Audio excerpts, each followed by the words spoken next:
বন্দে পুরুষোত্তমম। এটি হলো দীঘার শ্রীমন্দির। কত সুন্দর!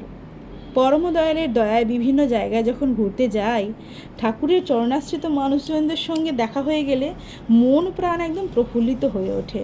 মনে হয় কত জনমের পরম আত্মীয় সৎসঙ্গ মন্দির দীঘা।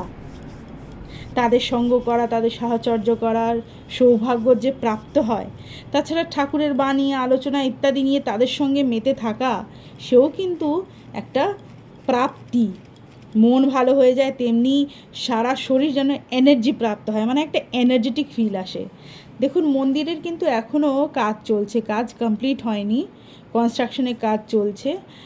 আর আরেকটি খুব একটু সুন্দর জিনিস আপনাদের বলি, চারিদিকে না বেশ সুন্দর সুন্দর ছোটো ছোটো, মানে ছোটো ছোটো না, একটু বড় সাইজ করে আলপনা দেওয়া আছে। দেখুন, এইখানে একটা সামনে দেখতে পাচ্ছেন, এইখানে একটা দেখলেন, আর একটা দেখাচ্ছে। এই আলপনাটা খুব সুন্দর, আমার খুব ভালো লেগেছে। এই দেখুন, এইখানে একটা আলপনা আছে, দেখুন এই যে আলপনাটা, কত সুন্দর আলপনা, বড় করে আলপনা দেওয়া হয়েছে। পরিবেশ কিন্তু অতি মনোরম, চারিদিকে গাছপালা দিয়ে মানে ঘেরা, মানে সমুদ্র সৈকত থেকে কিছুক্ষণ দূরেই এটি। আপনাদের সকলেরই ভালো লাগবে। যখন আপনারা দীঘা আসবেন, অবশ্যই দেখে যাবেন, আপনাদের সবারই ভালো লাগবে। কাজ চলছে এখনও। দেখুন, পরম দয়ালের শ্রী বিগ্রহ, প্রণাম করুন সকলে। দর্শন করিয়ে দিলাম আপনাদেরকে। মন্দিরটি বেশ বড়, অনেকখানি জায়গা জুড়ে, এবং অনেকটি জায়গা, অনেক স্পেস আছে, বিশাল জায়গা জুড়ে। এই যে সম্পূর্ণ সমস্তটাই মন্দিরের জায়গা। দেখুন, এই যে ঘরটা দেখা যাচ্ছে, এই ঘরটায় খাওয়া দাওয়ার ব্যবস্থা আছে পাশেই। আর এই সমস্ত জায়গাটা দীঘা মন্দিরেরই জায়গা, অনেক জায়গা, বিশাল বিশাল বড় এরিয়া জুড়ে অনেকখানি জায়গা। কনস্ট্রাকশনের কাজ চলছে, চারিদিকে জিনিসপত্র ছড়িয়ে ছিটিয়ে আছে, আপনারা দেখতে পাচ্ছেন।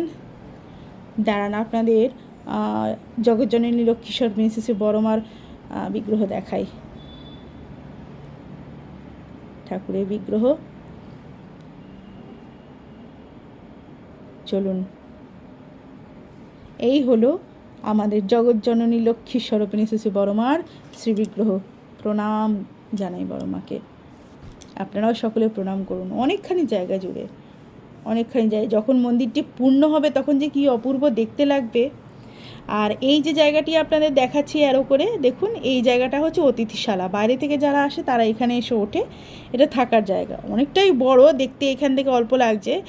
আর এর পেছন দিকে এই যে দেখুন, এই যে গলিটা দেখছেন, এই সিঁড়ির পাশ দিয়ে এখান থেকে একটা গলি আছে।